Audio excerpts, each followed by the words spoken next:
ഗുരുവായൂരിലെ ലോഡ്ജിൽ 2 കുട്ടികളെ മരിച്ച നിലയിൽ കണ്ടെത്തി. പിതാവ് ചന്ദ്രശേഖരനെ ഗുരുതരാവസ്ഥയിൽ ആശുപത്രിയിൽ പ്രവേശിപ്പിച്ചു. 14ഉം 8ഉം വയസ്സ് പ്രായമുള്ള കുട്ടികളാണ് മരിച്ചത്.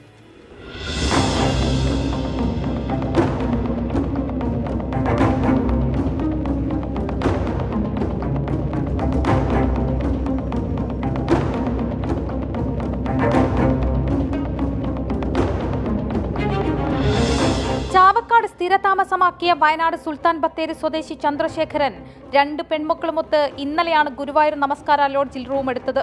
ഇന്ന് ഉച്ചയ്ക്ക് 2 മണിയോടെ റൂം വെക്കേറ്റ് ചെയ്യണമായിരുന്നു. എന്നാൽ 2:30 യാതൊരു വിവരവുമില്ലാത്തതിനെ തുടർന്ന് ലോഡ്ജിലെ ജീവനക്കാർ പോലീസിൽ വിവരമറിയിക്കുകയും തുടർന്ന് വാതിൽ പൊളിച്ച് അകത്ത് കടക്കുകയുമായിരുന്നു. മുറിയിൽ 2 പെൺകുട്ടികളെ മരിച്ച നിലയിൽ കണ്ടെത്തി. ബാത്റൂമിൽ കൈഞ്ഞരമ്പ് മുറിച്ച് അവശ നിലയിലായിരുന്നു ചന്ദ്രശേഖരൻ. 9 വയസ്സുകാരി ദേവനന്ദ, 12 വയസ്സുകാരി ശിവനന്ദ എന്നിവരെ കഴുത്തു ഞെരിച്ച് കൊലപ്പെടുത്തി പിതാവ് ആത്മഹത്യയ്ക്ക് ശ്രമിച്ചതായാണ് പോലീസ് നിഗമനം. വയനാട് സ്വദേശിയായ ചന്ദ്രശേഖരൻ 15 വർഷങ്ങൾക്ക് മുൻപ് ചാവക്കാട് താമസം ആരംഭിച്ചതാണ്. 2ാം വിവാഹത്തിലെ മക്കളാണ് മരിച്ചത്. ഭാര്യ അജിത 2 ആഴ്ച മുമ്പ് ഹൃദയാഘാതം മൂലം മരിച്ചിരുന്നു. മകൾ ദേവനന്ദയ്ക്ക് ശ്വാസകോശ സംബന്ധമായ അസുഖമുണ്ട്.